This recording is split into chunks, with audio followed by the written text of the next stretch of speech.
the damn button. Push the damn button. All right. Push your Yep. goddamn button. I know, right? Here we are, ladies and gentlemen, boys and girls. We are live. And yes, we are still alive. Yeah, last week, could not tell you why, but my internet provider felt that it was a great time to do scheduled maintenance and decided to shut down my internet on me. Um, I was forced to, I guess, be a spouse to my wife and watch movies with her. We watched The Conjuring. No, I think it's funny though. Freaking, I don't get it, man. We watch these freaking scary ass movies that make you freaking. Why? Like, but my internet provider, you watch these scary ass movies that make you like cautious to walk around your own damn home when it actually doesn't make damn sense. We'll just put it that way. That's funny. Oh man, what is going on here? It says one waiting. What's up, Adidas? Thank you for coming and joining, and welcome, James Thomas. Hey, what is going on? Thank you to the two of you for being here, like, right as the show started. I mean, I appreciate it. We both appreciate it. Mm-hmm. So, all right. Yes, so let's just get into the brass roots of it all. I'm, of course, Centurion 1307, a.k.a. Phil, and this is my cohort, Mr. Psychosemantic, also known as Mickey. How are you doing, bro? How you been? What you been playing? Doing all right. SOS, DD, same old shit, different day. But I've been playing. I've still been playing some PalWorld with the wifey, but I've also been playing some Path of Exile. I've been playing that for the last few days. Just a little shake off of Diablo, but it's actually a pretty cool game. Different setup, but was developed by the Diablo, an old Diablo developer. So, you know, cool game, really cool game. I enjoy it, and that's what I've been playing lately. How about yourself, Mister Phil? Well, I've got a couple of people that are trying to. Well, one person, the guy that helped do my PC rebuild, wants me to play Path of Exile, but he wants me to play on PC, and I'm like, well, if I can't bring Mickey, I don't know what to fucking tell you because I don't think I'm gonna do that. But no, what have I been playing? Okay, so this is where I freaking like, dude, I've got problems. I've got straight fucking problems with a capital F. And what is up, Mr. 108's Dragon? How you doing, Lemon? Thank you for being here, good sir. Great to see you. And What's Mr. up, Lemon? James Thomas, yes, Up, guys? I'm kind of, I know what you're talking about on the remaster. That's one of today's stories that we're going to get into. And it's kind of a, I'm kind of, that whole situation is surprising, but not surprising. I don't even know how to describe that, but I think it's funny how it came out.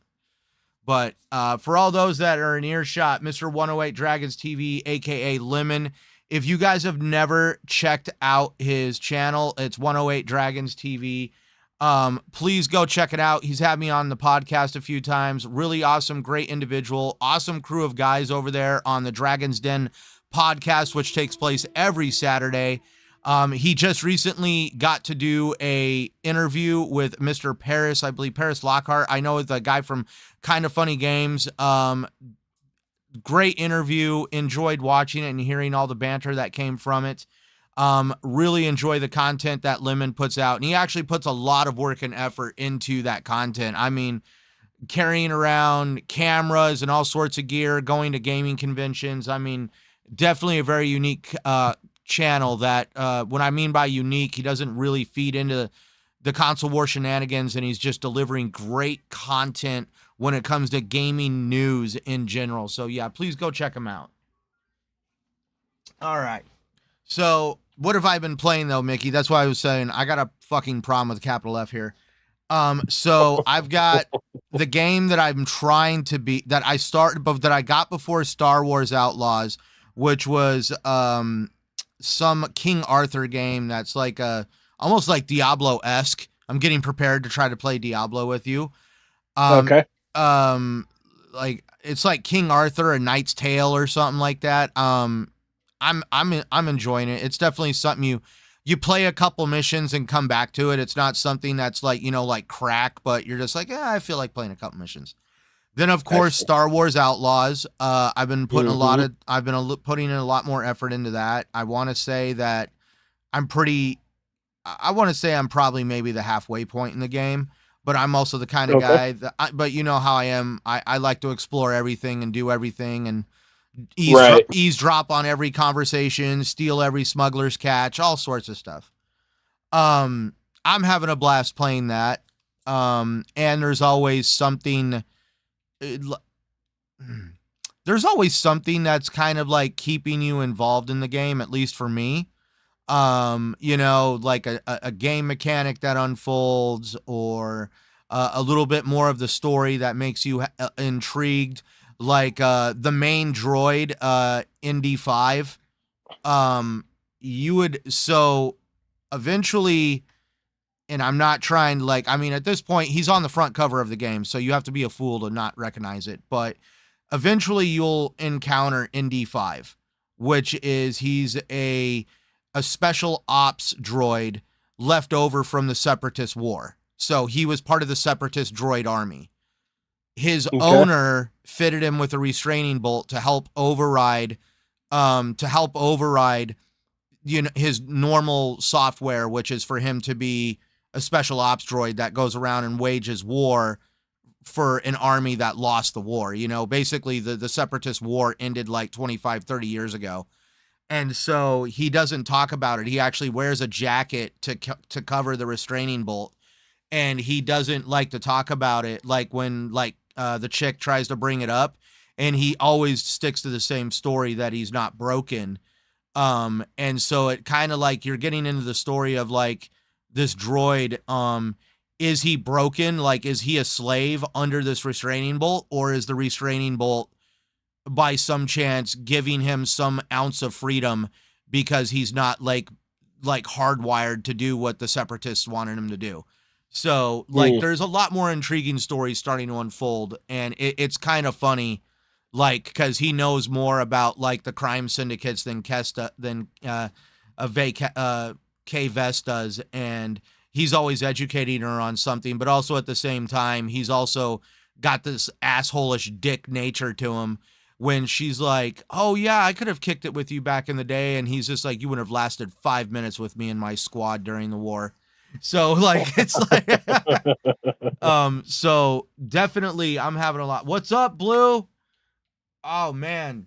Thank you for joining us. Good to hear from you, kind sir. Yeah. And What's up? James Thomas chats in, I'm ready to run in Diablo 4 any day.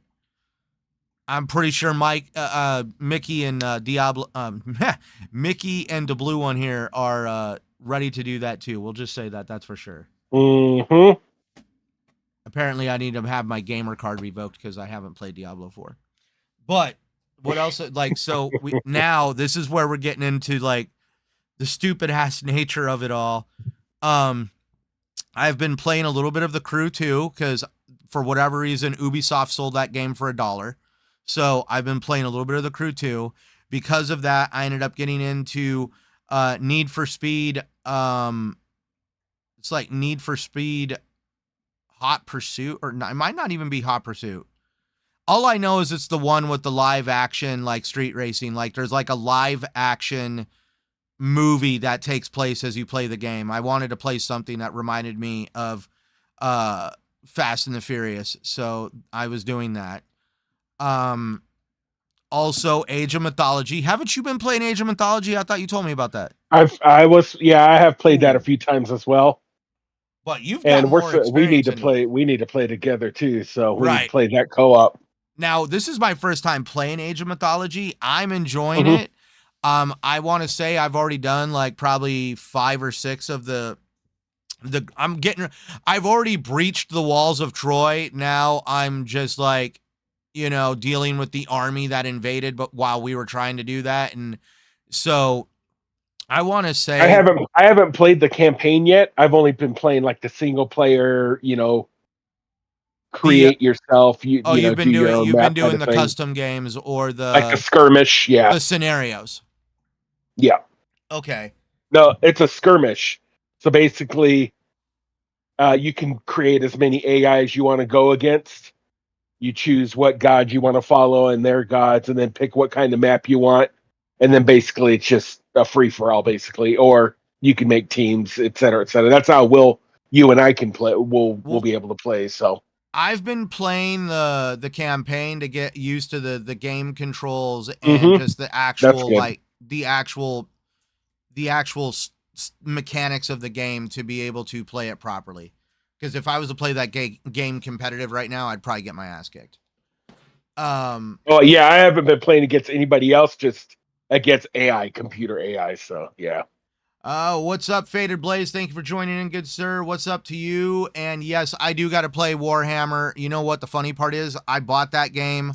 I had it pre-ordered. I could have even done the early access, but I don't know why. It's like one of those things where you know you're gonna freaking love it, and you're just wanting to like savor that moment. And I guess I'm trying to hammer out Outlaws before I get into Warhammer. Because I got to do that before Dragon Age Veilguard comes out, but that's just because I'm a big Dragon Age fan. And what's up, Dark Child? Thank you for tuning in, good sir, and hello to you, sir, and yes, hello to the rest of the Xbox family out there. Welcome. Right? But yeah, and then I also bought, like, dude, I don't know why Ubisoft like really sold some like good sales, I guess, this week. And I ended up picking up like Riders Republic, like the complete edition for like $15. I picked that up just because me and my wife want to have that like Tony Hawk skateboarding experience, but without it having to be the remaster of the Tony Hawk skateboarding games. So that's why when I saw, I was like, for $15, why the hell not? So, yep, there I am buying more Ubisoft games as a service games, but that's also a little bit of a point of conversation for tonight's show. But getting right into it, we could not, I did not do the show last Wednesday. I already told you guys why. I did have a guy lined up to hang out with us that night. He was the one that helped do my computer. He has a couple points on hardware. Now, just to point out, the guy that I wanted to be here, he's part of the PC master race. So he actually does not like console gaming at all. But it was just, I don't know why, but everybody, when it comes to like the Xboxes and the PlayStations and the Nintendos and what have you, everybody wants to have that comparison to like the PC. And that's why I wanted to have him here, because he has a much deeper knowledge pool when it comes to PC hardware. But you know, he's not here this week though, because he's actually been sick at home for the past few days. So that's why we're gonna try to wing it without him. But Mickey, did you read anything about the PS5 Pro announcement before we get into it? Did you know about it? I have not. I heard about it, but I haven't gotten deep into it or anything. So, but I did hear about the PS5 Pro and how it's got, you know, upgraded equipment and stuff, and you know, but the price. Oof. Oh, I guess we'll talk about that. I know, like we'll get into that here in a sec. No, but I did find some. So I did find some stuff to put out there. There was a guy that, I hate bringing up IGN, but you know, some of these guys are definitely willing to, you know, try to put out some decent information when it comes to it. So all right. The PlayStation 5 Pro is a mid-generation console refresh that improves upon the original PlayStation 5 hardware, particularly in terms of graphics, while it uses the same AMD Zen 2 processor. Now, I do have a little bit of an issue with some of the stuff that they talked about, like here, like right here, and the same RDNA 2 GPU architecture. At least from what I discovered back in the day and everything I read, The PlayStation 5 is not a true RDNA 2 chip. It's actually somewhere in between an RDNA 1 and an RDNA 2, and that's why it was always jokingly called the RDNA 1.5. Now, I know Mickey isn't, I'm pretty sure at this point his eyes have glazed over. I'm not even going to pretend too much about knowing too much about it. But I know that when the X-ray of the SoC, the system of on a chip, got leaked on the internet, they could completely see that the cores that are supposed to be in place on the RDNA 2 chip that were meant for machine learning and cloud compute were missing out of the chip on the PlayStation side. Now, when I found this out, I had a discussion with somebody that knew a lot about hardware at the time, that really predominant member of the community that, I really hope one day he comes back because he had a really amazing show. I was the one that brought up and suggested in the conversation. I was like, hey, with this RDNA 2 Plus chip that the Xbox is using with the machine learning and the cloud computing, would this mean that these consoles have the ability to play games that are technically more powerful than the console can handle? And basically the answer was, well, that would be really cool in theory. We would just have to wait and see if it's possible. And lo and behold, we know it's possible because we saw it done with Xbox Flight Simulator or Microsoft Flight Simulator, a game that is technically very compute intensive and takes full advantage of that hardware and being able to do those computations in the cloud, and through machine learning made it possible to play that game on the Xbox Series S and the Series X. That being said, that's why I've always had an issue with them trying to claim that the PlayStation 2 GPU is a true RDNA 2 chip. But I guess that's a debate for another crowd. Now, it says here that the PS5 Pro significantly increases the number of compute units, allowing for better game performance, especially at 4K resolutions. It also incorporates next-generation ray tracing technology and faster memory, but keeps the same SSD and CPU. The console aims to provide enhanced fidelity modes, but it is not a massive generational leap from the PS5. The quick notes here that we wrote down were the GPU upgrade. The PS5 Pro features a 67% increase in compute units from 36 to 60, similar to an AMD Radeon RX 6800, allowing for improved 4K gaming performance. But bringing up that, Mickey, it says like, oh, it's got like a Radeon RX 6800 in it. The article author did decide to put in here that the PS5, when it came out in 2020 with 36 compute units, and all that fun stuff, put it on what they claimed, quoted, this put it on the level of a mid-range graphics card like the AMD Radeon RX 6700. So, for the money that they're asking for the PlayStation 5, we're going from a 6700 graphics card to a 6800 graphics card. I guess that's like taking a 4-cylinder motor and, like, hey, it's a 2.0 and we made it a 2.4. It's still a 4-cylinder motor.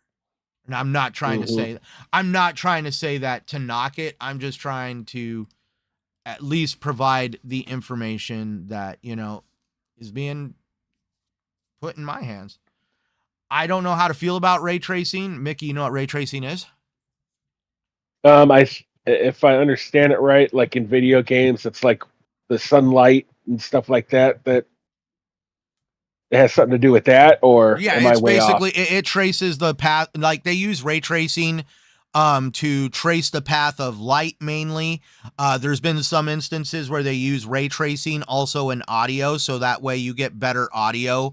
If somebody, like if you're in an instance where somebody's like shooting a gun off to your right, it actually makes the sound proper for being off to your right rather than filling your entire headset. But yeah, for the most part, ray tracing is mainly meant for tracing light. That's where you get a lot of shadow effects and stuff like that, because it's wanting to try to create a realistic lighting. Um, um, Faster memory with a 28% increase in speed, boosting the system's bandwidth from uh boosting the system's bandwidth to 560 gigabytes from the original 440 gigabytes. This is where now this is where maybe they've went with they've I'm kind of curious on how they're doing this, because they are starting to bring in what is basically almost machine learning, AI based upscaling. So the cool part is about that is it sounds like their machine learning is going to be a hardware solution, and it's not going to be just like something forced and tried to make it like a software solution. But you never know. Okay. The introduction of PlayStation's spatial super resolution PSSR, that's actually going against some technology that Xbox has in the Xbox. I forget what it's like, VRSS or something like that. Like they're trying to compete with Xbox's technology that they've been using to create their resolution. And they're saying that the spatial super resolution is an AI based upscaling technology and replaces the PS5's checkerboard style upscaling for better image quality. But then again, the same CPU and SSD. The CPU remains the same 8-core Zen 2 processor, and the SSD remains unchanged from the original PS5. Now, into the fun part that everybody is having a huge debate about. We're seeing people like from both sides of the aisle or the discussion, and they seem to be locked into these conversations. The PS5 Pro is priced at $699 compared to the PS5's original launch price of $499.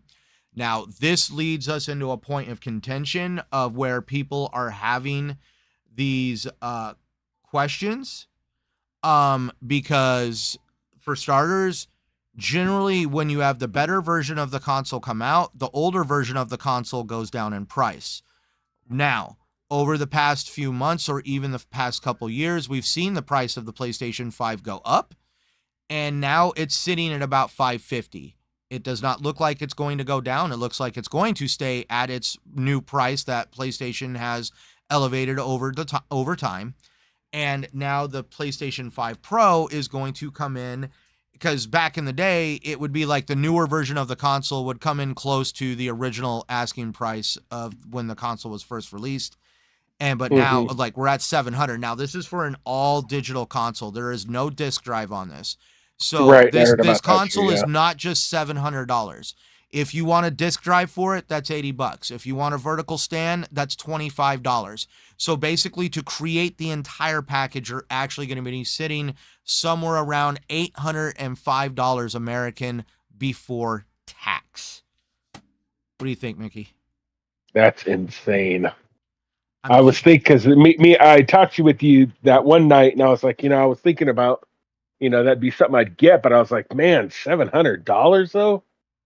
Holy crap. Maybe I'll just get the original instead, instead of putting out that 700 price tag, in hopes that maybe they will lower the price, during Black Friday or, something like that, maybe. So I would say if you're going to get an original PlayStation 5 Black Friday, it would probably be one of those times. Yeah, I think that's what I'm going to do. I think I'm going to wait till Black Friday. But yeah, that price point on the PS5 Pro, eek, that hurts, man. That hurts the pocketbook. I know, right? It's actually taking the crown for the most, for probably, at least to my knowledge, in the past couple generations, the most expensive console that's been released.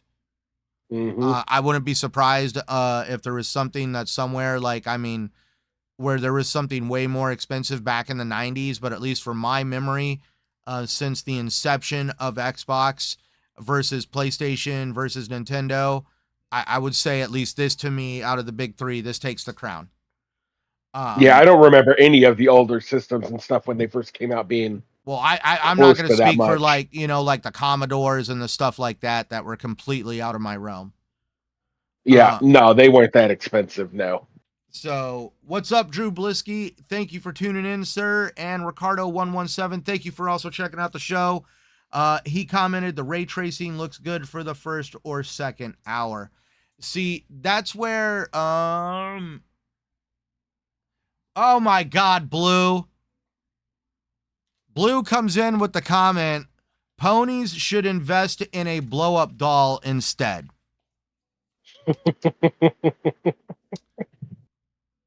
With every PlayStation 5 Tell us how you really feel, Blue. with every PlayStation 5 purchase, we have included a fleshlight. No, and it comes in the same PlayStation God. matte colors. No, I'm like I only joke. I only joke, but That's I mean, too funny. so I know there was somebody that came out and that like at PlayStation that made a comment that this is not to attract new consumers. This console is mainly meant for PlayStation People to go trade in their old ones or something like that, right? Yeah, you sent me that article. Yeah, Yeah. like they basically for the PlayStation enthusiasts that want an upgrade for them to go trade it in at GameStop. So apparently GameStop's like foaming at the mouth, like, oh really? No, I'm playing. Yes, I didn't even think about that, Phil. Bring them on down. That's a good point.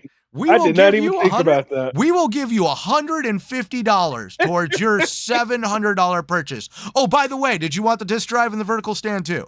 Oh, that's freaking hilarious. Would you like a pro membership to get an extra $25? So wait a minute. I got to give you 15 and you give me 25. Wait, what? No. That means I'm only making $10. Oh my god, that's so funny. Oh man. All right, but no. I will definitely say I'm a huge gaming enthusiast. But out of my experience personally, because I remember when I upgraded from the Xbox One to the Xbox One X. I remember I was playing because the game came out a couple days before the release of the Xbox One X, Assassin's Creed Origins. So I played that game for like 2 hours on my Xbox One, took it out of the console, and waited for the Xbox One X to come out. I then put the game into the Xbox One X and replayed those 2 hours. And I want to say there was a night and day difference. My wife even noticed a night and day difference. I had a lot of fun with the Xbox One X. So I thought, you know what? If the Xbox One X looks this clean, the PS5 Pro has to be that good. I mean, not the PS5 Pro, the PS4 Pro. I went to GameStop. I went to GameStop with the intent to buy the PS4 Pro. Like, I even had my PS5 out in the car. I keep doing it. I even had my PS4 out in the car. But I thought for kicks and giggles, I would ask the employee that was there at the time when he was like, oh yeah, like, no matter what, the PS4 standard is more powerful than the Xbox One X. And I remember I was just like, so he's basically trying to tell me I didn't need the PS4 Pro and that the PS4, the standard PS4 was better than the Xbox One X. And I had to be like, why are you telling me this, man? Do you not understand like tech? And I was like, the Xbox One X looks like great. And I was like, and I know the PS4 looks amazing. I want to see what it can do with the PS4 Pro. So the main reason why I pulled the trigger on this particular one is it was the Star Wars Battlefront 2 edition PS4 Pro. Okay. So my PS4 Pro is a Star Wars Battlefront edition PS4 Pro. I still have it. And when I brought it home, I put in Horizon Zero Dawn because I remember playing that game like crazy. And when I put it on, it took me and my wife sat there for 15, 20 minutes trying to figure out what was different until finally I realized it was like the reflections of the metal pieces on Aloy's character build and just very, very small, subtle differences. So I just feel like the upgrade from the PS4 to the PS4 Pro didn't hit the same as the upgrade from the Xbox One to the Xbox One X. But maybe that was because the Xbox One, graphics wise, was a little bit more lackluster compared to the PS4 when the base consoles.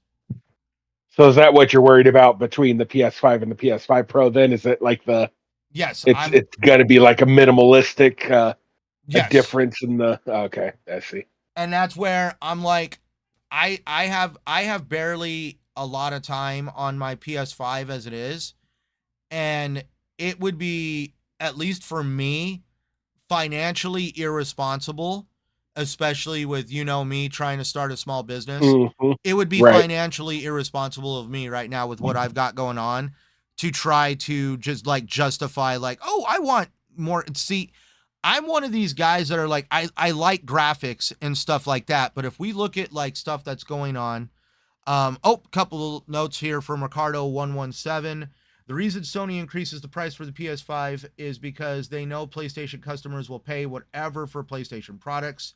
There are rumors that God of War 2018 remastered is on its way. Wouldn't be surprised. Yeah, just like Horizon. Yeah, that's one of the subjects we'll get into later, Ricardo. But yeah, I mean, that whole situation with remasters is a surprise, but not a surprise at the same time. Just like I told Mr. James Thomas earlier. And yeah, I'm pretty sure Mickey would like to have some comments on that one. But Weren't they also saying for the PS5 Pro that they were going to do backwards compatibility I've as heard well? I've heard that there's a lot of people that want backwards compatibility out of PlayStation, and I think the backwards compatibility that PlayStation has already provided is what they're going to stick with, and that is just the Mm. PS4 to the PS5. I would be. It would completely shock the hell out of me if they decided to start unwinding and figuring out how to emulate PlayStation 2 and PlayStation 3 games on the on the PlayStation 5. Now, for me, in saying that, if they did do backwards compatibility, for me, true backwards compatibility, Mickey, is I have a copy of the game on disc from that generation, and I can walk Mhm. up and cram that thing in the console and it works. And it I works. don't see Okay. that happening with PlayStation. So for me, I don't think if they did it, it's not going to be true backwards compatibility. They're going to resell the games to you.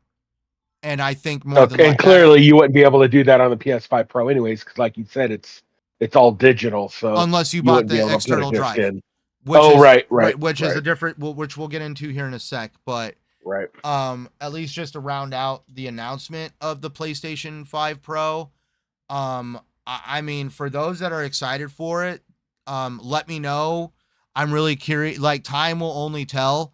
I'm gonna sit back and watch this very closely. But right now, as it sits with me with other financial responsibilities, I'm gonna sit back and wait. And it's not because I'm a hater. It's just because I'm not.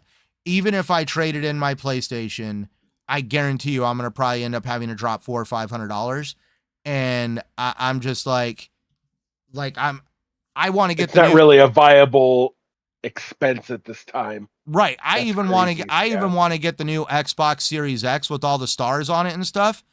And Oh, right. even I'm saying, like, right now, like, it, it just, with everything I've got going on, it just would not sit right to just be like, oh, I want to pay more for a Series X, and I'm only getting I'm getting a 1 terabyte bigger hard drive and stars on the outside, even though it's a very sharp looking console. Thank you, Ricardo. Yes, definitely. Ricardo reaches out and says, hit the like button, people. I really appreciate that, good sir. Yes, thank you. So now, We appreciate that. speaking of the disk drive for the PlayStation 5, this is something I thought very interesting. And this is just where my mind went with it all. So we all know that physical media is a big point of debate in gaming, especially. It's like, I want to see, like, I don't like the fact that stores have removed movies, like disc movies out. Like, a lot of stores like Target have cut back on their physical media offering when it comes to both games and movies.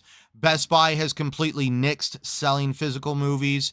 Even online, it looks like you can't even buy, like, you now have to go to Amazon to find physical movies. It's absolute bullshit.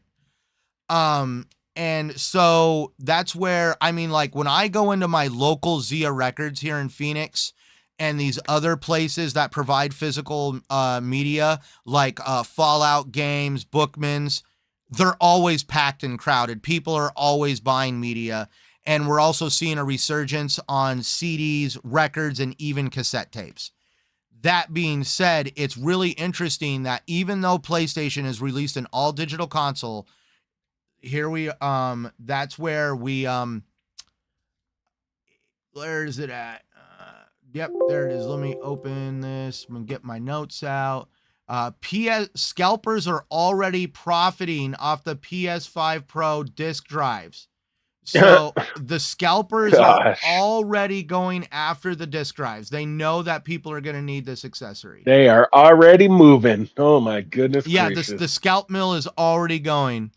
But yeah, let's get our notes here going. So, I mean, if they get the PlayStation people to buy them, I mean, I guess. Okay. Scalpers are profiting off the PlayStation 5. Yep. Wait, did I get into? Yep, I got into the right note. Sorry. Scalpers are profiting off the PlayStation 5 Pro disc drive on platforms like eBay, despite the fact that the drives never actually sold out at retail. They've been always available. These drives, originally designed for the PlayStation 5 Slim model, are compatible with the PS5 Pro. While stock momentarily disappeared for major retailers like Amazon and Best Buy, they remained available on the official PlayStation Direct store for the standard price of $80. Even though retailers like Target and Walmart have restocked the accessory, some buyers are still purchasing disc drives on eBay at marked up prices ranging from $95 to $250. What the hell? And the article is also warning potential buyers to not fall for scalper prices, as disc drives are still available at retail stores for their regular price. But as the console starts to come out, I probably see that starting to get dialed back. But that's the funny part, is since we're starting to see scalpers already starting to go after the disc drive, and this is where we talked about the Blu-ray situation. This is the article that really made me think. The article is titled, it's from a website called Gear Patrol. Sony's PlayStation 5 Pro is proving an unexpected point about Blu-rays. And that's where, let's see, the article, here we go. Sony's recent reveal of the PlayStation 5 Pro has sparked an unexpected demand for physical media, as evidenced by the rush to purchase the PS5 disc drive accessory. This new version of the PS5, priced at $700, does not come with a built-in disc drive, leading many buyers to seek out the separate add-on. The PS5 disc drive not only allows gamers to play physical copies of PlayStation 5 and PS4 games, and that goes on to your backwards compatibility question, Mickey, helping them avoid storage limitations, but also offers the ability to play Blu-rays and DVDs. For serious gamers and home theater enthusiasts, the disc drive is appealing due to the superior quality of Blu-ray content compared to streaming services, especially in the terms of 4K visuals and audio. The surge in demand reflects the enduring appeal of physical media, particularly for those who value higher quality playback and physical collections. The rapid sellout of the disc drive at retailers such as Amazon, Best Buy, and Target highlight its desirability. Despite living in an era dominated by digital content, the PlayStation 5's Pro reliance on an external disc drive is proving that physical media remains relevant, especially for users who prioritize the best possible gaming and viewing experience. So that's what's interesting, is I kind of have to agree with the article. It's like, you know, if people didn't care about physical media, they would not be buying these disc drives up, and scalping them would not be possible. And that's why it definitely kind of like irks me when I see all these companies like Best Buy come out and be like, oh, physical media is dying. People really aren't made. I'm like, bullshit.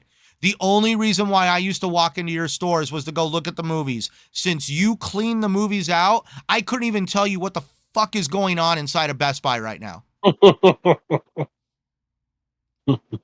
Just saying.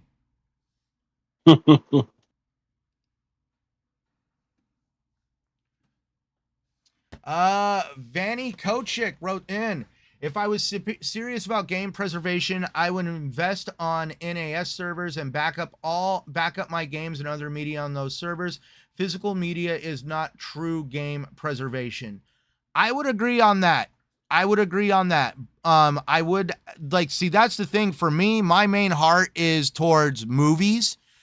Because I mean, you get a better audio quality through the bit rate, you get better viewing quality through the bit rate. I mean, like, dude, like, and the funny part is, I went and bought a 4K Blu-ray player, and quit using the Xbox One X as the Blu-ray player. And dude, even the 4K Blu-ray player delivers better image quality and sound performance than even the Xbox's 4K Blu-ray player, because the Xbox is using a software solution to do it, where my actual Panasonic 4K Blu-ray player, dude, like night and day difference between the two, and that's even with physical media. Oh yeah. But no, and Phil's a movie savant because yeah, he has I got a lot. Ton of movies. But when it comes to like, Vani Kochik actually makes a good point. Most physical games nowadays, there's not really much information contained on the disc. And what information that is contained on the disc is also sometimes not even enough to play the game, because a lot of times you got to have day one patches and other stuff that occurs. So you couldn't, like, without an internet or connection, even multiple discs too. I know, right? Yes. So that's where I really do feel that, in my opinion, like what he's talking about, the PC community has done an amazing job of game preservation by making these emulators that piss off companies like Nintendo, and they go through the trouble of trying to even do the Unreal Engine upgrades or enhancing the graphics and stuff like that. The PC community, I would definitely say, really shines when you look at what they're trying to do for the love and the enthusiasm of this hobby that we call gaming. Jago6, hello fellow gamers, and he also says emulation is another way to preserve old games. Yes, that definitely, for sure. And welcome, thank you for checking out the show, good sir, good to see you. Dark Child, thank you. Dark Child CD, the last generation for preservation was the 6th generation, 360 and PlayStation 3. Yes, definitely. Oh my gosh. And then Ricardo 117, I just buy all my Steelbook Blu-rays from Best Buy. Like I just like to buy all my Steelbook Blu-rays from Best Buy, like Godzilla versus Kong. See, that was one of the things they had going for them. But dude, like, I mean, even like the other day, I went on their website just to see if they. I typed in the, like, wasn't the other day? It was like a month or two ago. I typed in the word 4K Blu-ray, and like it only showed me players. It was just like the movies didn't exist. Like if you guys want to know something, like if you guys want to know about my preservation, last night I just showed my wife Demolition Man for the first time. My wife was enjoying the shit out of this movie, because here we are living in a society where nobody can be mean to each other, and some guy from the 90s is just running amok like a psycho. And then you got Mickey, you know Demolition Man. Please tell me you do this. Yeah, Wesley Snipes and Snipes, Sylvester Stallone. Yeah. The only restaurant left in existence is Taco Bell. Everything is illegal. Drugs, alcohol, caffeine, cigarettes, meat. They're not allowed to eat meat. This movie had watching this movie, I was just like, oh my God, in 2024, I feel like this movie holds more weight than when it first came out. Holy shit. Yeah, that movie came out a minute ago, too. Oh, I know, dude. And like, I just got that one. like, dude, I'm having more fun lately buying older movies. Um, Yeah, I saw the few movies that you added to Voodoo too, because I was watching Voodoo last night. yeah, dude. Like, I mean, like if you guys want to know how like serious I am about movie preservation and collecting, I've held on to this disc for a long time. Battlefield Earth. 20 like it's like it's John Travolta and it's a movie called Battlefield Earth. Yeah, I was gonna say, isn't that one with John Travolta? Yeah. John Travolta, Forrest Whitaker, long movie. That movie was a freaking box office fucking fart. Like, I mean, no, Honestly, I should bring you all the movies I have too, because well, they might the codes might not be yeah, viable they now just because started that's the shitty part is they just started canceling codes. This is something that has started okay, that occurring this sucks. about sometime last year, and now it's starting to really happen. Like, yeah, those codes that you would get in movies back in the day, they used to never expire, but now, yeah, companies are deleting them. It's kind of bullshit. But maybe it's because they've issued so many of them now that they're overlapping and they can't issue the same code twice. I don't know. But Mm, no, I just recently it's in the mail, will show up tomorrow. I got Battlefield Earth coming on Blu-ray because I've been holding on to the DVD for years. And I also got the new Planet of the Apes steelbook, Kingdom of Planet of the Apes. I'm going to add that to Voodoo for you, Mickey. And also okay. Battlefield Earth. I'll add both those. I suggest watching Battlefield Earth. That movie has more Okay. popularity now than when it first came out. And if you want to talk about a crazy movie, watch the camera angles. The director did not want to have one. All the camera angles are literally on an angle. Like it's never a straight on shot. Like, That's interesting. yes, it's a very crazy way of looking at the at movie filming, and yeah, definitely. So I mean, we could sit here and go all night, but I'm not going to drag people into that one. But getting back onto the PlayStation 5 situation, I just where I thought it was like I thought it was interesting that, but here we are. The PlayStation 5 is for sure happening. There was a lot of wild speculation on just how powerful this console is going to be. And now the truth comes out that, yes, there is going to be a performance increase. But when somebody does the hard math on it and you're going from an RX 6700 to an RX 6800, it makes me kind of just like, all right, you know what? Because of what happened with me in the PS4 Pro, I'm going to sit back and watch.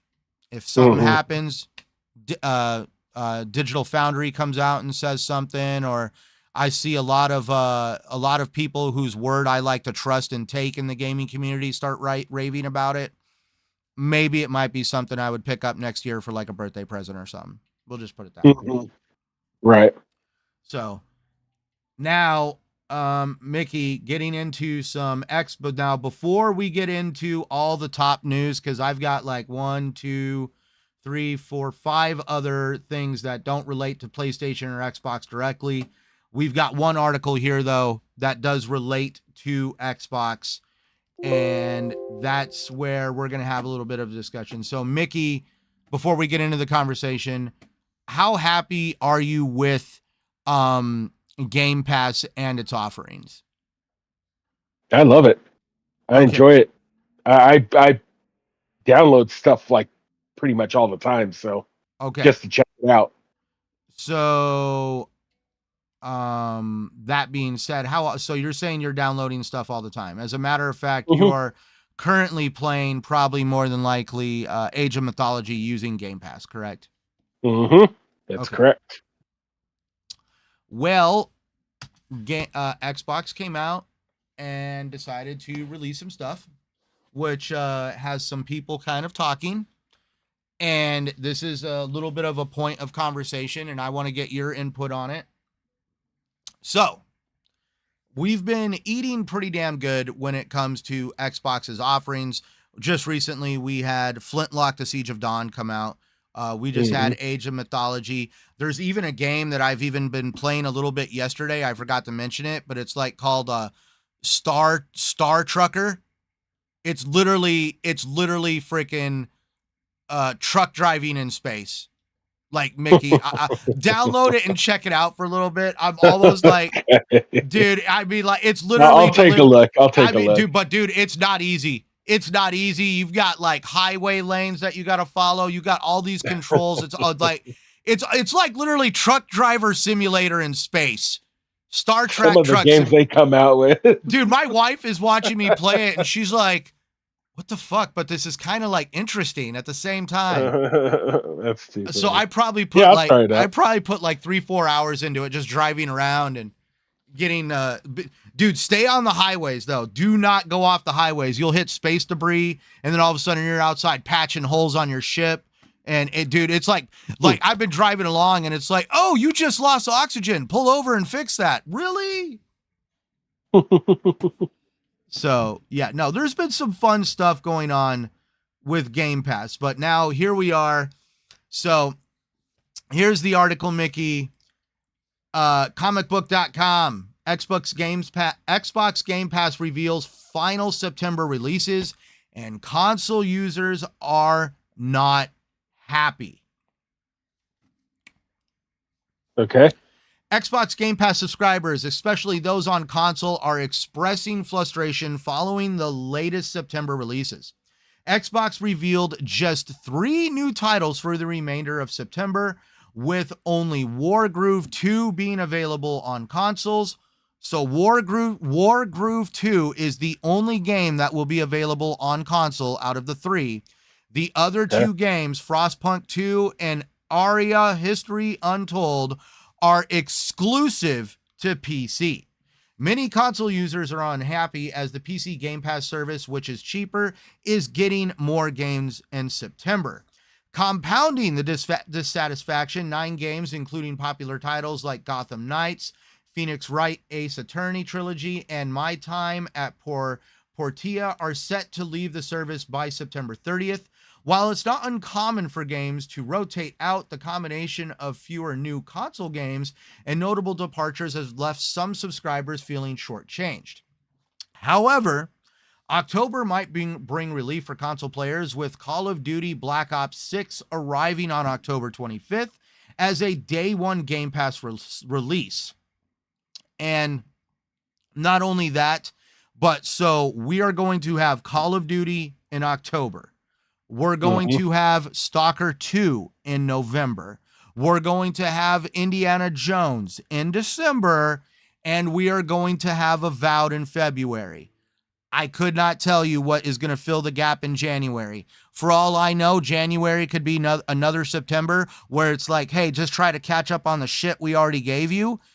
I'm going to say it right now. I'm not one of those that are up in arms over this, but I do think it's kind of interesting that they did put more games meant for the PC crowd on PC, and Xbox console only got 1. And the only reason why I do think that is a little bit where I can at least play devil's advocate and actually understand the dissatisfaction of what people are feeling about that is because Game Pass on PC is cheaper. You're not paying for online access to the Xbox Live Network like people on console do. And let's just face it, with PC, there is a lot of launchers. Like we've got Steam, we've got Epic Games. There's a lot of content there for people to consume. And that's where it just feels that I can understand a little bit of the gripe that, at least in my mind, the way I feel, I'm pretty sure Game Pass is more popular with the console crowd than it is the PC crowd. You never know. I don't have numbers on neither nor. This is just my own opinion. But I do think it's a little interesting that they did choose that the final 3 games that are coming out for September, 1 is for console and PC, and the other 2 are for PC only. Give us your thoughts, Mickey. Honestly, I don't care. The reason I say that is because I don't really know much about those games, so it's not really something that's going to affect me. Now, if it was games that I was looking forward to, and was really waiting to play, and then they did that, then I'd probably, you know, might have a few words for them. But they're not games that are even in my, See, I want to try. even in my mind bank. I was wanting to try Frostpunk, but I haven't played the first one, and I know the funny part is for me, Frostpunk 2 is only PC. I don't even think they've ported it over to console yet, so I'm like, it is what it is, you know. Yeah, it's I to mean, me, it's not a big deal because again, it's mainly because I don't really even know what those games are about. So I'm just it's saying, not like, like a game I'm seeking. So I just it doesn't really affect me much. I just also don't feel that like every month they have to like come out and like fucking razzle dazzle you with something. Like, Correct. I mean, there's like smaller titles that you can check out in Game Pass. Like, dude, like I always look at the new offerings and that like that Star Hauler game or Star Trucker. I was like, okay, I kind of want to check this out. I don't know why, but I'm gonna download. Hmm. And But I mean, they still, they still give us, games here and there, but there's still so many games on Game Pass. It doesn't that stuff. I'm not going to put my hands up in the air because to me it doesn't so faze me. so in other words, you're not gonna go out on Twitter and let people know you're canceling your No, Game Pass no, I'm subscription. not. Okay, No, I'm not. damn. I was looking forward to that one. No, I'm playing. Mm-hmm. So, all right, there it is. There's that conversation, everybody. We held like, I mean, it is what it is. There's no reason to kind of like getting up in arms over it because I mean, we're about to like Xbox is about to like literally capture everybody's attention for the rest of the year with the game releases that they got planned for Game Pass. So, there's that. Going into the comments though, Ricardo 117 earlier with our little movie talk said the movie Prometheus looks good in 4K. Uh Devolution That's actually a movie I need to Demolition check out. Man, good movie. Prometheus. Yes, like I enjoyed it. Good old fashioned Wesley Snipes. Hmm? And let's see. Vonnie Kochik, what do you think of the Nintendo suing? So what do you think of Nintendo suing PalWorld and Pocket Pair? That's actually one of the things we're slated to talk about. Mickey and his wife play PalWorld a lot, and definitely we're gonna get into that conversation. Ricardo 117. The only thing I don't like about digital movies is the sound is no good. The sound and Ricardo, for me, the day I realized I don't like digital movies is the day I tried watching Lord of the Rings, The Hobbit, The Hobbit, Return of the King, or basically it was, or The Desolation of Smog. There it is, The Desolation of Smog. I'm like all over the place on these movies. I'm sorry. And they're showing the very beginning where they're showing they're showing how the dwarves mined out the heart of the mountain. And as I was watching it and the frame rate was dropping and it looked like, I mean, I thought something was wrong. And then that's when I realized for the first time in my life, I was seeing frame rate drop because I had been accustomed to watching stuff physically. And one day I decided just lazily just be like, oh, I'm going to watch it on Vudu because I have it on Vudu. No, nope. Oh, I I don't see. care. Even Voodoo with their like high definition extreme 4K. Yep, I saw that. That nope. I could see it real quick.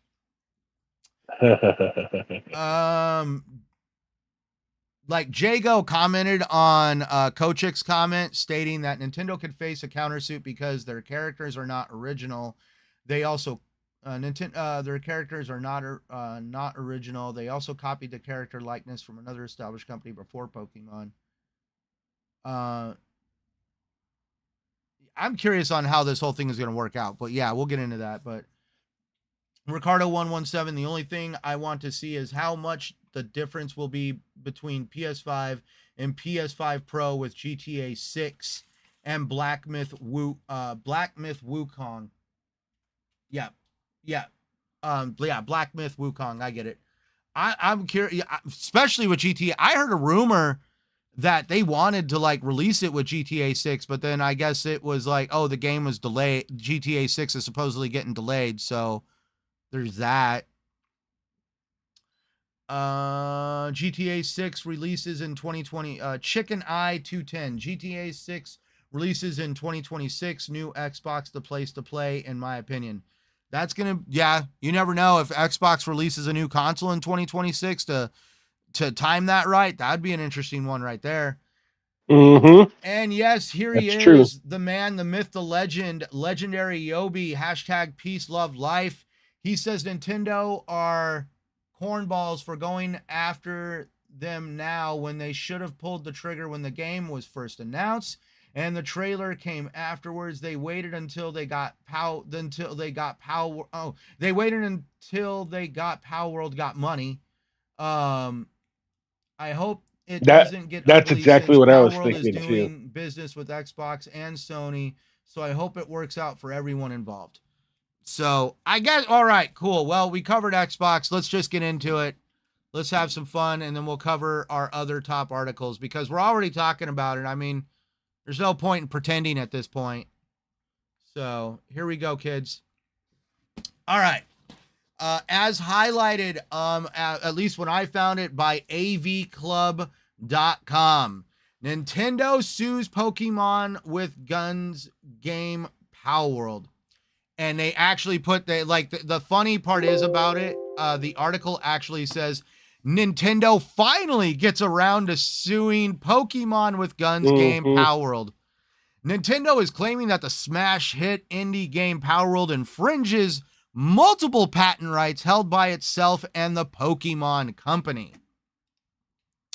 And we will dig into the article and then, as someone else likes to say, discuss. Nintendo, along with the Pokemon Company, has officially filed a lawsuit against indie game developer Pocket Pair Inc. Wow. Kazoon tight. I'm pretty sure they heard that. My wife's in the room, everybody. They were being sued for patent infringement related to the game PalWorld. This comes after months of speculation that PalWorld's resemblance to Pokemon would prompt legal action.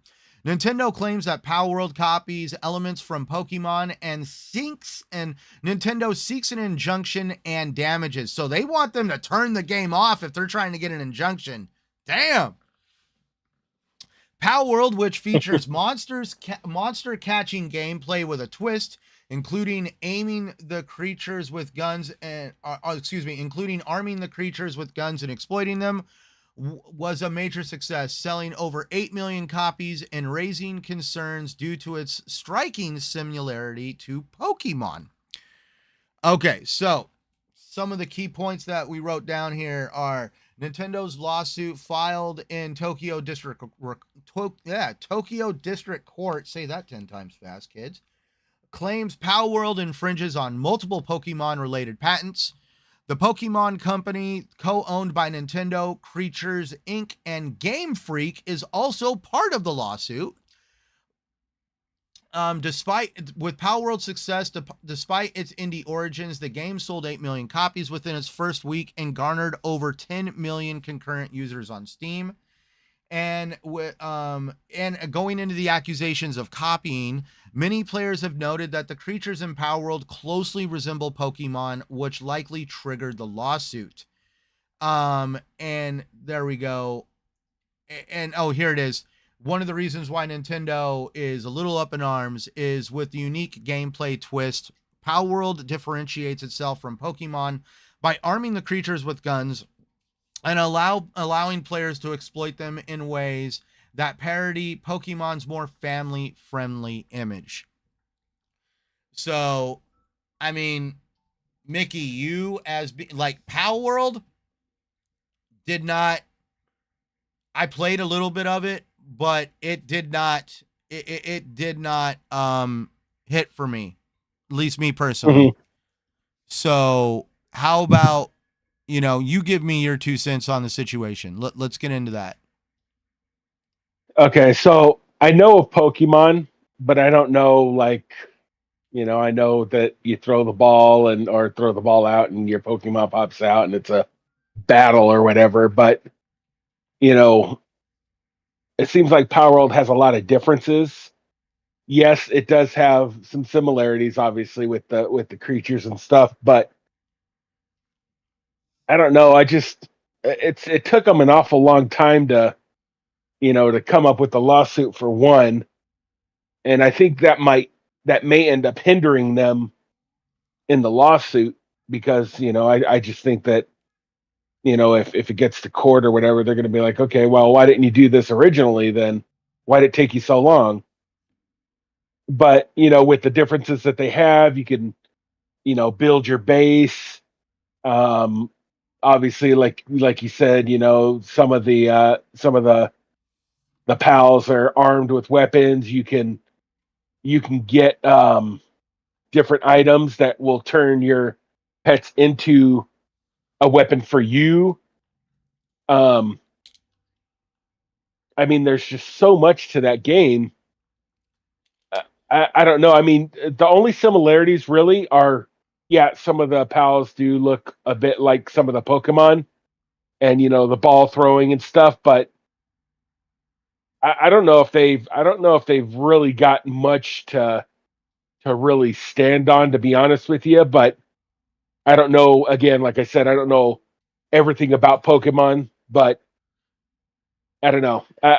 I don't think. So just I honestly don't think that it's going to be like some knockout. They're going to win and it's going to be easy or anything like that. I don't think it's going to be like that at all. I really hope I hope they really do. Like the developer of PalWorld, definitely Pocket Pair, I believe they're called, definitely knew what was probably coming their way, and they made sure. You would think so, You yeah, would think, yeah. because like, let's Right. face it, this is not unusual for a company to patent game mechanics. And we're talking about Nintendo, but we've also seen it in Sega.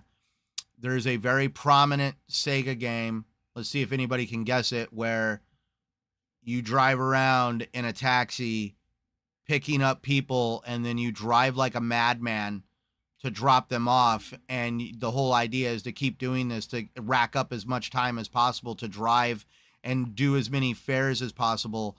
And the whole time you're driving around, you're being guided by this arrow, like, that tells you how to get to either your next fare or the next destination for a fare.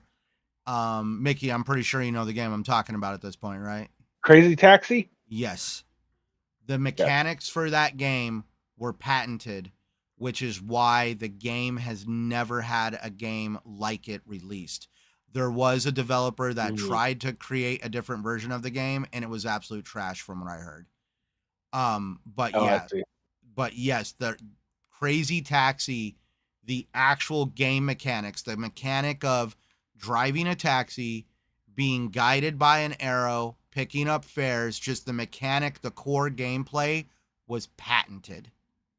Hmm. So, if by some chance Nintendo has some of the same stuff in place, that, because I remember there was an animator that took one of the Pokemon characters and overlapped it on one of the PalWorld characters and showed that the framework of the character was almost identical. Stuff like Mhm. that, I guarantee you, stuff like that's going to come up in court. Oh yeah, yeah, definitely. So, Ricardo117, from our previous conversation, for 4 months now, I stopped paying for Game Pass per month. The next time I activate my Game Pass account will be when Call of Duty comes out. And you know what? That's the beauty of it, man. It's just a subscription. Come and go from it as you please. There's people out Mhm. there that have gym memberships that get sick of the gym, cancel the membership, then realize they really needed that membership, and they go back and get it again. And same with you. You get the value that you want out of Game Pass. You cancel it. When something of value goes back into Game Pass, you get Game Pass. Mhm. Um So Nintendo didn't go after Tim Digimon. Yeah, right. Nextmon.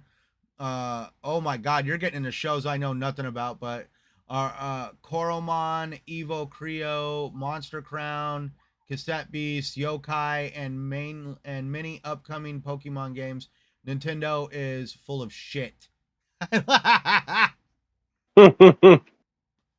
only thing I don't understand is why Nintendo always wins in court. Yeah, Nintendo, dude, Nintendo really fucked the dude over. You heard what they did to this guy, right?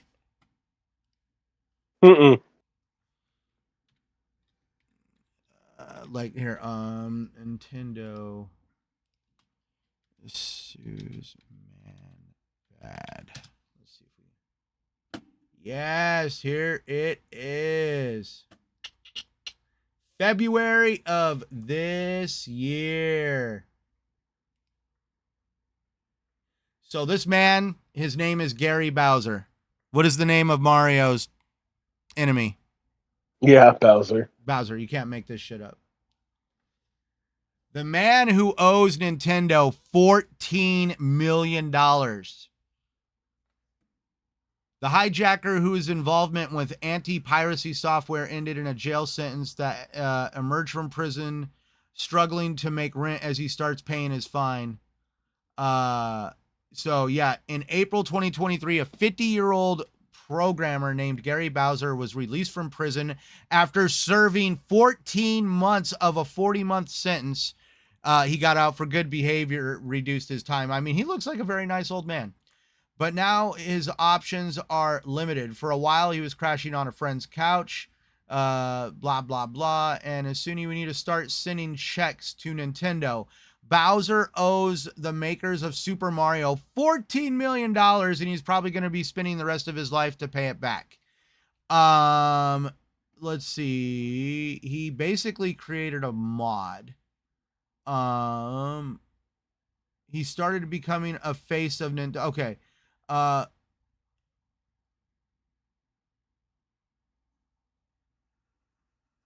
He basically did so. He basically became the Nintendo face of Nintendo piracy. This dude like created mods. He did all sorts of stuff. Like yeah, dude. Like hold on, I can get you. Hold on. I can break it down real quick. At this point now, people are probably so. Hold on.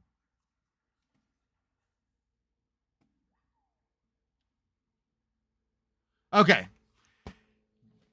Gary Bowser's story is one of the most high-profile piracy cases in the gaming world, landing him in prison and owing Nintendo a staggering $14.5 million.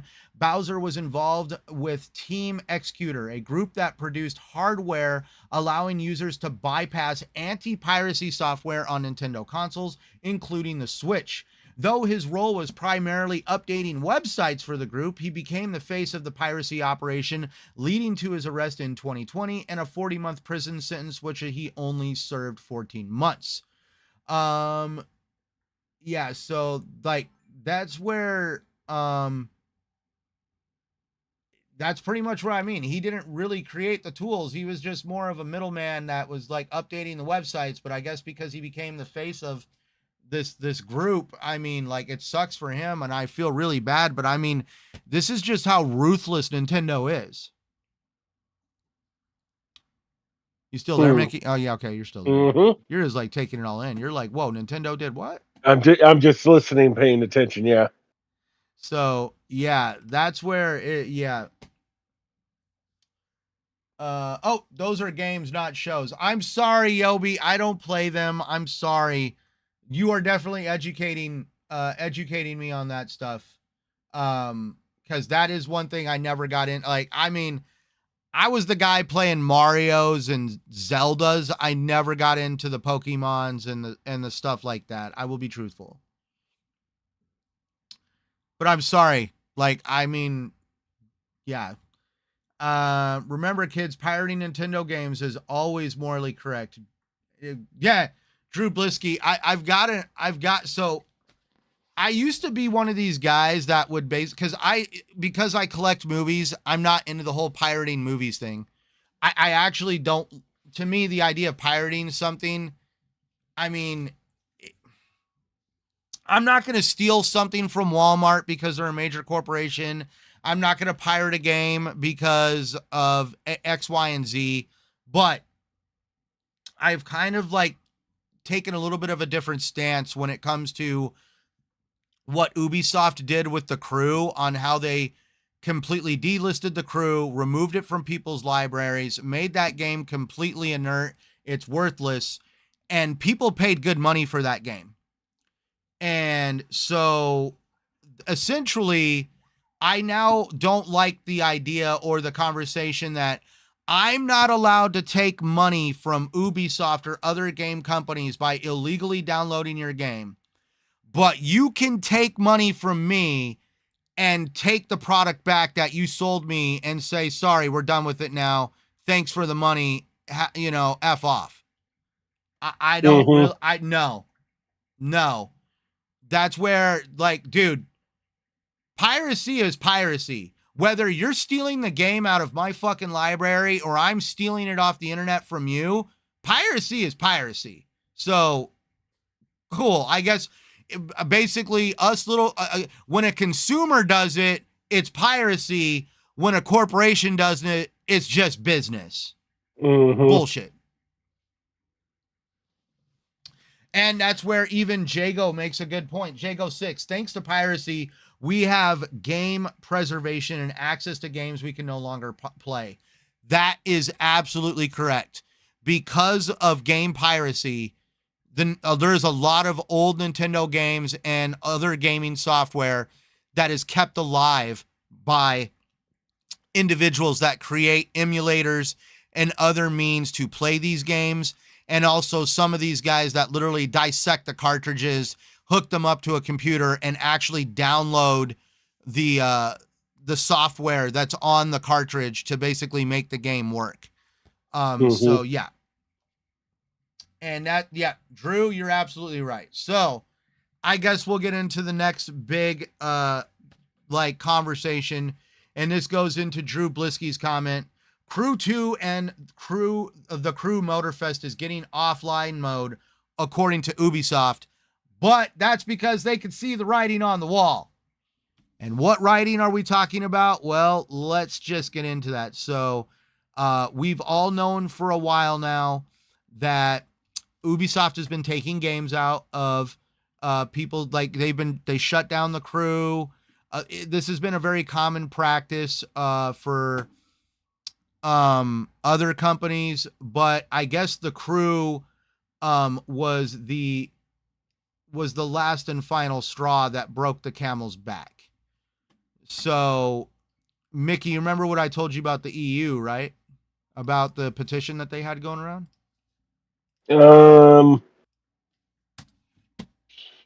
Vaguely, you'd have to refresh my brain.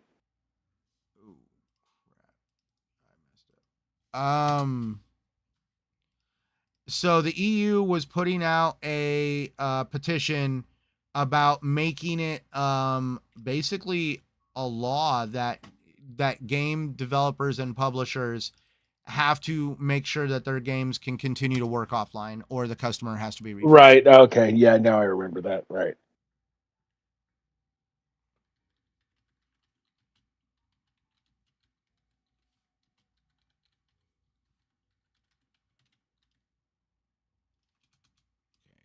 There we go. Okay. Here we go. And an article done by where it is at gamesradar.com, title, oh crap, I don't care about the video game you're trying to sell me. After 350,000 signatures in an EU consumer rights campaign, Ubisoft is adding offline modes to the Crew games, but not the now dead original. And like their quote, we heard your concerns about access to the Crew games. It has nothing to do with access. It has everything to do with stripping people of could you imagine if somebody, you bought something from a store and they were like, hey, we need that back, but we're not refunding you? I'm just saying, it's not about having access to the game. It's about just the principle of you doing something like that. So In the article, Ubisoft's decision to add offline modes to The Crew and Crew 2 Motorfest follows significant backlash after the shutdown of the servers for the original The Crew, which left it unplayable for those who had purchased it, including me. The decision comes in response to a consumer rights campaign that has gathered over 350,000 signatures in the EU, aiming for a total of 1 million to push for legal protections against publishers revoking access to purchase games. This would fundamentally change gaming. I would love if it happened. Ubisoft acknowledged the concerns raised by players, but clarified that the original The Crew game would not be made playable again. The ongoing campaign, dubbed Stop Killing Games, seeks to address issues of digital ownership and consumer rights in gaming. Activists hope that Ubisoft's actions indicate a broader recognition of these concerns, especially as consumer agencies in various countries investigate the legality of such practices. The situation highlights an increasing push for accountability in the gaming industry regarding digital content access and ownership. And yeah, I mean, Mickey, like, what do you think about this? Is this something like, I feel like consumer protections when it comes to the digital marketplace, for whatever reason, have never been taken really seriously. Like it's kind of interesting that they're more concerned about me going into Walmart, buying a movie, opening it and watching it and returning it because they think I took it home and copied it. And so due to piracy protections and all this other shit, I'm not allowed to return a movie or a game that I bought physically that was sealed. And if I break that seal, I'm no longer allowed to return it as a protection to the company. It feels like there is always a lot of protections in place to make sure that these companies get to protect their freaking wallet. But it feels like the protections that consumers are afforded in return, like, are almost put on the back burner or not existent.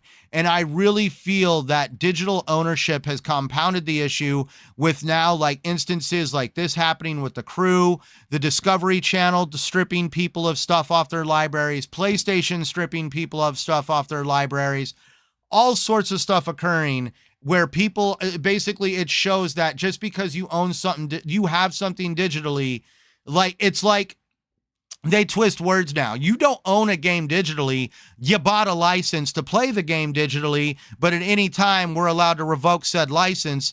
And they even try to put that shit on physical games now, where if they by some chance shut down the game, even having the physical disc don't mean crap. Yeah, it's kind of shady business. I mean, if they were to actually do that, I mean, I think it would probably get pretty ugly pretty quick, because there's a lot of money out there in digital video games, movies, and stuff that have been purchased by folks. So it's a shady move, but you got to look at the moral side. A lot of these businesses, they just don't have the moral practices. Right. They just don't care. And speaking of morals, Dark Child even kind of made a little bit of a moral statement here, and he wanted his statement, keeping it 100, truthful. When I finally got a disposable income, I stopped, but now I know it's needed. He's talking about piracy. And, that's what I mean. For some people that can't afford it, cool. I'm not going to really look down on it, but I mean, like, I'm just saying, like, it's kind of like the guys that are like, oh, I'm going to download this illegally and I'm going to fuck over the bits. Like, dude, you are not hurting the big man. You're actually hurting the smaller man. But, but that it just comes down to, like, at the end unfortunately, of the day, there's a divide. There's a legal divide and a moral divide. I want everybody to enjoy gaming. So I guess my whole point is, of course, to each their own, and you do what you got to do. And I'm not going to, at the end of the day, it's just downloading an illegal game or a movie. Like, I'm not going to sit there and be like, oh my God, you're like freaking scum. Well, I mean, like, people that are into piracy, that are actually stealing, they deserve the consequences. The problem is the consequences of what they're doing starts affecting and bleeding onto the people that are doing it morally and legally I just proper. I You like, know, but so I like how I like how the average consumer is supposed to be this like knight in shining armor where we do no wrong, we live lives of absolute law and justice, and we're not supposed to do shit like this. But then when corporations are like, oh, but we're gonna need this back, we're gonna do this, we're gonna do that. Oh, and by the way, it's just business, right? well, you know why they do that too is because they've got financial backing. They know uh, Joe Blow that lives on 14th Street. If they come after him, I mean, what's he going to do? He's not going to be able to, financially protect himself or go after them. So I mean, it's an easy win for him too. So it's sad. There's a league a legality and a morality For me, balance, I but would agree. For me, and it gets me in trouble at my job. I really do. People like. I'm gonna say it right now. You will never hear the words "the consumer is always right" come out of my mouth, because, in my opinion, I've been in situations where the customer right, has been dead to rights, right, freaking wrong. right. And I'm sorry. I've been in a line in a TJ Maxx with my wife, watching some like big man berate some old lady behind the counter at the cashier desk, and he's basically yelling at her that the customer is right, and that the price tag that's on the product he's trying to buy is incorrect, and it's supposed to be some price that he basically crafted from a sign in the store. And that, like, even my wife had to like put her arm on me, and she's like, "Don't jump in the middle of that." And I really wanted to help this old lady. I almost wanted to tell this guy, "Dude, shut the F up, man. Like, we can obviously tell you're trying to create a scene where you're going to try to, you want to pay for it, but you don't want to pay full price for it." So, and that's where I just feel like there has to be a degree of respect that people need to find for each other. And that is, the corporation needs to find respect for the consumer, and the consumer does need to find respect for the corporation, because there is companies out there that aren't predatory and trying to fuck you over. At least when I try to help customers out, it is what it Right. is. Yeah. So here we go. Jago 6. I will believe it when I see it. Crew 2 offline mode. I know we're waiting for that to happen, and I know they're just getting prepared because they know the EU is probably going to make that like a serious legal thing. Ricardo 117. One question: when were we going to see the true power of the Xbox Series X? And I had to laugh at Darkchild's response: never, because of the base PS5. Drew Blisky, responding to Jago. They might provide an offline mode after servers shutting down. If they don't, they will face major backlash from people. You're right. That's something that they might roll out. Like, that's kind of like what oh my god, Arcane Austin did before they shuttered the studio. They created an offline mode for Redfall, so that way they never had to worry about the server issue if it ever happened. Right. Legendary Yobi, look at it like this. Shin Megami Tensei was first. Pokemon debuted a decade later. Pokemon got the majority of their flavor from them. The research is there. I'll have to have maybe you come on one day and you actually explain us all that stuff, because I recognize the name, but yes. Froggy T. Wright. Hey, I like that name, Froggy T. Wright. Thank you for tuning in. The problem is the paying consumer has a worse customer experience than pirates these days. For example, Denuvo crashing and lagging games. I've heard a lot of the PC community are very upset with Denuvo. So Mickey, Denuvo is anti-piracy software that they put into these games to make sure people can't pirate them. And this piracy software actually makes the games run like trash. And so Go figure.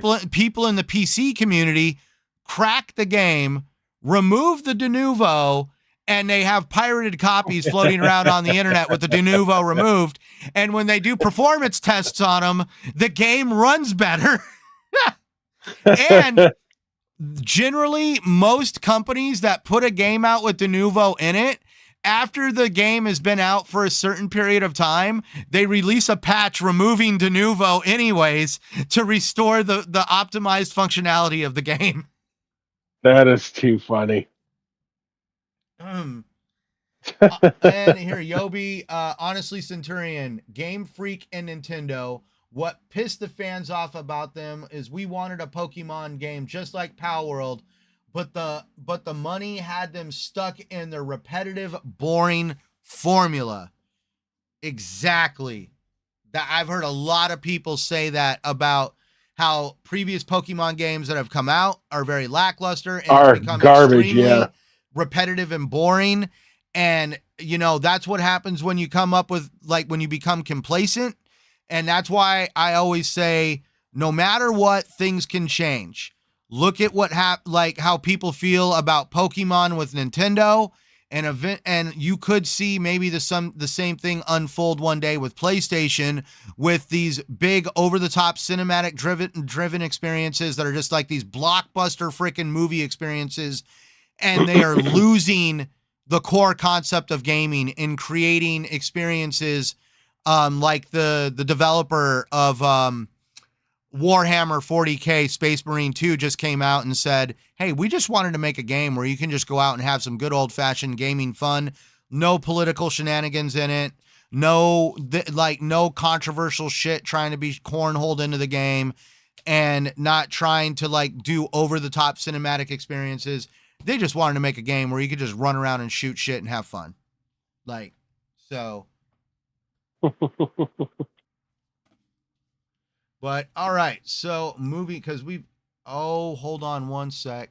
I just clicked the wrong button on my computer and it's gonna crash my freaking. Hold on.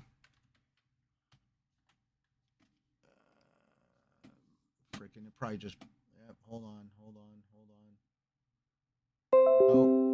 Nope. I don't want to do that. In task. I just accidentally clicked on Adobe Updater. I don't want to go through Adobe updates because, dude, like, oh my God, the stream will start freaking screwing up.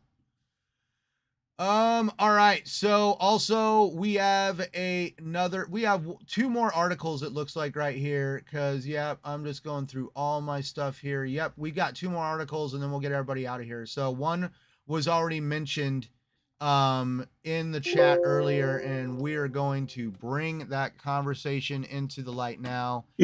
Mickey, you bought a PlayStation 4. I don't want to say recently, but I want to say probably last year? Yeah. This is your first PlayStation since when?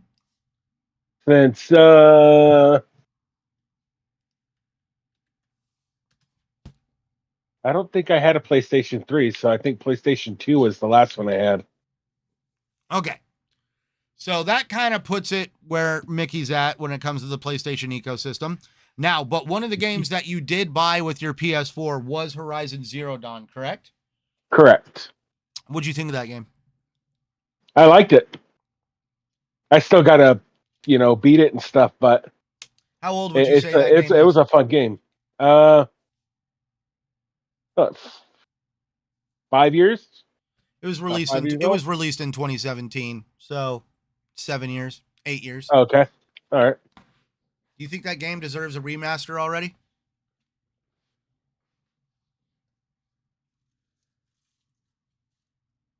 Honestly, when we think remaster, I don't know. Think about the game that you're playing right now with Age of Mythology Retold. That's technically a remaster, kind of older games, right? Yeah, okay. But what do you think about remastering that game right now? I mean, I guess I don't really have a negative or positive opinion as far as that goes. I mean, that's what I mean. I guess it's true that it's surprising, but it's not surprising at the same time. Yeah. I mean, I wouldn't consider it an old game, but I mean, I would understand. But like you said, I mean, like Well, Age of Mythology, which is years, which is quite a bit old. That one getting it. I understand, but I mean, I don't know. I don't really have a it did negative or now. positive. So at least we're gonna get into it because the game also did receive an update for when the PS5 came out. It received an update to enhance the graphics and make the game work better and look better on the PS5. So Okay. the game came out in 2017. A few years later, it received an update for it to be played on newer hardware and have a better look and feel to it. But now here we are in 2024. Do you know now? For those who don't know, the ESRB is the group that assigns games their rating. E for everyone, M for mature, A for adult, Right. all that good shit. Right. So I actually liked the way that PC Gamer kind of put it on their thing. It made me chuckle. Games industry hurdles further into self-parody as ESRB leaks existence of Horizon Zero Dawn remaster.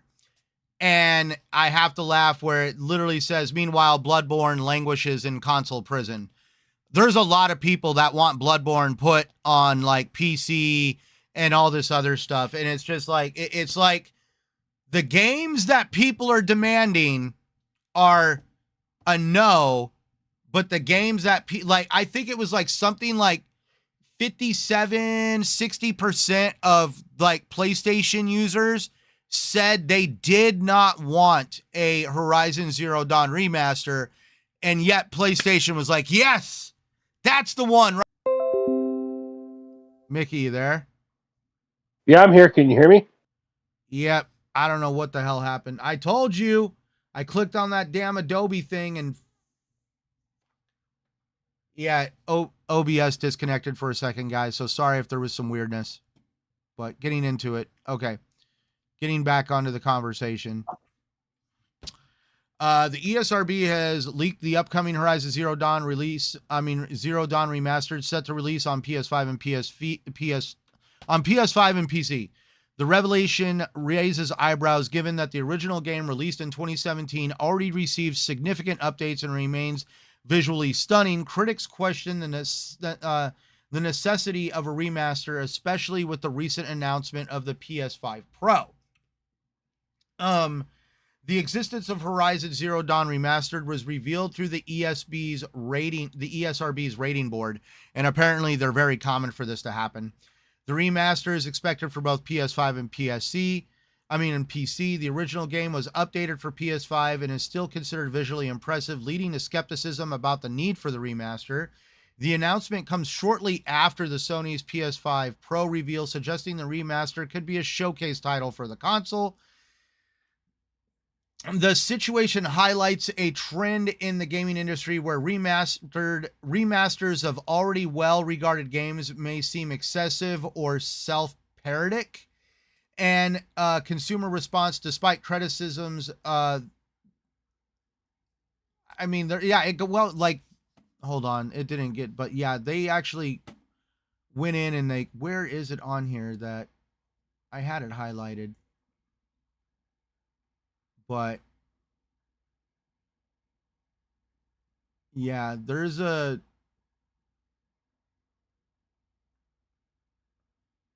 I'm just saying, at least there was a good portion of people that did not want this to be remastered. And I do want to say at this point, it might be excessive. Is this just a money grab? I don't know. Could be. I mean, you know. And Darkchild makes a good point. He states, think about how many games are stuck on the PlayStation 3. Dude, how many games? How about how many franchises that they're doing nothing with? According to PlayStation, they're running out of good ideas sometimes, but heaven forbid they bring out some of the franchises that we actually want to see. So, yep, everybody, I guess that's a quick one on Horizon Zero Dawn is getting an actual remaster. We thought it was a joke, but it is not a joke. It's actually how it's happening. And then finally, Mickey, I don't know if this game is still in Game Pass, I had fun playing it. I need to actually finish playing it. It's actually on my PlayStation 5 as we speak. Um, Mickey, did you ever see the game? What the hell is it called? Shit. Stray. Did you ever see the game Stray? No. About the cat? Oh yeah. I did. Okay. Yes, I did. Yes, I did. So the game Stray was done by a developer called Annapurna. And so, for those that don't know, they did also the Outer Wilds, another game that I guess a lot of people had fun with. They're actually very unique games. They're not barn burners, but they're also not horrible. They're definitely worth a play, especially for people that love that style of gaming. But getting into Annapurna, the entire staff of Annapurna Interactive, the gaming division known for indie hits like Stray and Outer Wilds, has resigned. The decision followed unsuccessful attempts to spin off the company into an independent entity. Former President Nathan Gary confirmed that the collective resignation of all 25 team members, citing it as a difficult choice. Annapurna stated existing projects will remain with the company, which is shifting its gaming operations to integrate more closely with its film and TV divisions. And that's where the key points. Yes, all 25 members of Annapurna Interactive did resign. Former President Nathan Gary and co-heads Deborah Mars and Nathan Vella are among those leaving. Annapurna plans to integrate the games. So Annapurna is a bigger company than just the gaming division. The gaming division was Annapurna Interactive, but Annapurna, just to put it out there, like they're known for, apparently there's some stuff in there. Come on.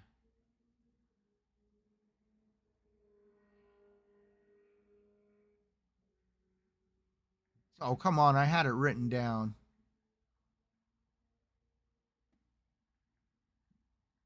Maybe that was other notes, but yeah, they have a there it is. Annapurna Pictures, the company's film arm, has won countless awards for a variety of films, including Her, American Hustle, and Zero Dark 30. So Annapurna does more than just video games. They're also a film company, but the company plans to integrate the gaming division with its films and TV operations rather than allowing it to operate independently. Despite resignations, Annapurna Interactive will continue its current games, and it has an upcoming title like Blade Runner 2033 Labyrinth. And I mean, it really sucks because the Annapurna Interactive had a strong reputation for pushing critically acclaimed indie games and has recently expanded into developing its own games and animated films. And now here it is that Annapurna Interactive, at least the big 25 team members that made that company and made some very unique titles, all collectively resigned. So it kind of sucks that, I mean, if you haven't played Stray, it's a very unique experience, and I had a lot of fun. I've had fun playing it. And yeah, so here we are once again seeing, at least in my opinion, a talented developer or a group of talented developers that are no longer going to be working for the company that we know them at. But I really do wish these individuals good luck in the fact that in their future ventures, because I would not be surprised if these 25 individuals collectively got together and started their own gaming company. So, Right. but that was the other little bit of news there, Mickey. I mean, I know it probably didn't. I mean, the game Stray probably did not appeal to you, correct?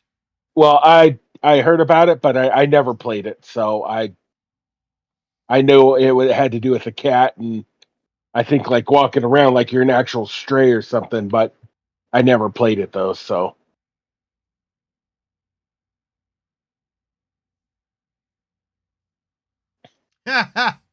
Okay, so Vonnie Kochik, Red Dead Redemption 1 is coming to PC. That is true. Jago6, Dark Child CD, not really. Stuck on the PS3. I use the PS3 emulator and the games run great. No PS3 required. Emulation is awesome. That's one of those, yeah, right there. I played the PC version of Stray, different type of game. It is a very different type of game. I actually remember playing the game a little drunk one night, and I was just wandering around meowing at everything, like screwing with the robot characters, row, row. So, but all That's right, funny. those are our top stories. Those are our top conversations. It has been almost officially 2 hours and 15 minutes, but we just want to cover the stories. And that's what we do best here is I try to cover more in one show than you could probably get out of some shows that, I mean, like that do multiple podcasts a week. I mean, Mm-hmm. I really like to cover a wide breadth of topics because I'm here to talk about all of gaming, big stories, small stories, or everything in between. We're just here to have fun with this great hobby we called gaming. True Um, that. Bonnie Kochek, there's a new game coming soon called The Forever Winter. Have you seen it? Well, I'm more of the Forever Winter video game. Let's see. Is there anything here?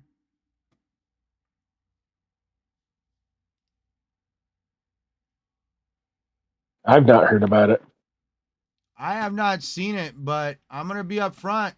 The photos of it look very interesting.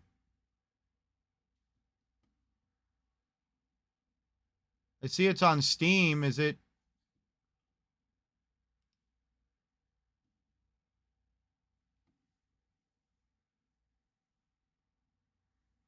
It says my platform Microsoft Windows, so it's gonna be PC. See, that's what I mean. Like anymore, I'm just you never know. We're gonna have to maybe start when me and Mickey get to finally to move into bigger places. You never know. It'd be nice to build an actual like gaming room and actually get a little bit more into PC Right. gaming, I guess. Well, Tiff and I have talked about getting PCs, so that'll be something we'll be looking into later. Okay, yeah, that's. I mean, I the PC I'm on now is more of a workhorse, and I'm wanting to eventually get an upgraded PC that I can use more for like video editing and stuff like that, and just use this one for gaming, and not have to worry about it because like my wife likes to play Sims, and I know Sims on the PC is way better. I know there's a lot of stuff on PC I want to check out. Like I just recently got a bunch of Star Wars games for my Steam library. So yes, everybody, I have a Steam library and an Epic Games library. So am I on it very often? No, but I build them up just because I know that eventually something tells me one day I might end up on this PC more than I am now. But Mm-hmm. so getting into it, Mickey. Oh, so Jago 6. No, I have not tried it yet. I'm actually going to try to play it here before the weekend is over because I actually have a 3 day. I have 3 days off in a row coming up Saturday, Monday, and yeah, Saturday, Monday. Ha! Sunday, Monday, Tuesday. I have all 3 days off in a row, and I'm really going to try to start that game up. I just know as soon as I start playing it, I won't put it down, and I'm at least trying to finish one of the games I'm playing. And then I got sucked into something called Star Trekker like a freaking fool. But, That's funny. but all right. Well, Mickey, I hope great conversation tonight. Really enjoyed your input and like kind of like catching all the highlights with me. Say Yes. goodnight Good to all night. the fine folks and tell them where they can find you if you want to tell them. Yes. Everybody have a wonderful night. Have fun gaming. I'm usually just on Xbox. Yes, I'm offline a lot, but usually we're in a party with Phil if we're playing, and my name is Psycho Semantic. So if you see Phil on in a party, I'm probably in the party with him. So Yep. And come hang out and we'll play some games. yeah, definitely. Our parties are always open. We've never had anything happen where we've felt compelled to lock the party down. We'll at least say that. Mm-hmm. Yep. Drew Blisky, you can share your stream library up to 5 people with stream families. And he also says it was a great show tonight. Thank you, kind sir. And Thank you. I mean, that's where, I mean, that'd be great for Mickey and his wife. I don't know if Mickey'd want to use my Steam library, but I have it there if you ever did get a computer. I was thinking about actually getting the Steam Deck. I was thinking about wanting to get a handheld myself, just because of when I travel with my wife, I always feel compelled to want to bring my Xbox with me. And if I had something a little bit more portable, like a Steam Deck, I'd be able to, like, I'm like a night owl, dude. My wife will go to bed early before me, and I'm like up to all hours of the night. And when I'm like in a hotel room with her, I'm like watching the crap they have on television, and it drives me nuts. I have a Roku stick that I bring with me that I take with me to the hotel room. So that way, when I go in the hotel room, I'll disconnect their television from their own provider, and I'll hook my stick in, and I'll actually, if I'll like my Voodoo account, like I bring my television with me. I'm like, I ain't watching your crap. That's funny. I mean, that's genius, but that's funny. Dude, it makes me want to get the Fire Stick now because you can play Game Pass on it. I've actually, because I've like, everything I have is on that Roku stick, and now that you can play Game Pass on the Fire Sticks, I'm almost like, so you're telling me I can also play Game Pass? You have my attention.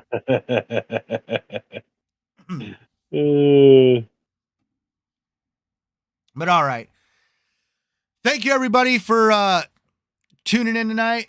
Vanny Kochik, cheers to you, good sir. Drew Blisky, Jago, Dark Child, Legendary Yobi, 108 Dragons, Ricardo 117. I think I said Dark Child, but just in case I didn't. Froggy T Wright, still a cool name. Oh my gosh, I know, like James Thomas, Adidas. Thank you to every single one of you for tuning in tonight. Faded Blaze. Thank you all. We appreciate it. Blue, anybody I didn't call out, I definitely appreciate you commenting tonight, joining the conversation. Thank you to all those that tuned in and that were just silent. We appreciate you taking the time just listening to us. Also, anybody that catches us on the replay, always feel free to leave comments, suggestions, or any kind of banter you want down in the comments section. And always feel free to like and subscribe. I mean, like, I am here for some kind of recognition, I guess. But no, I'm here just for the conversations at the end of the day.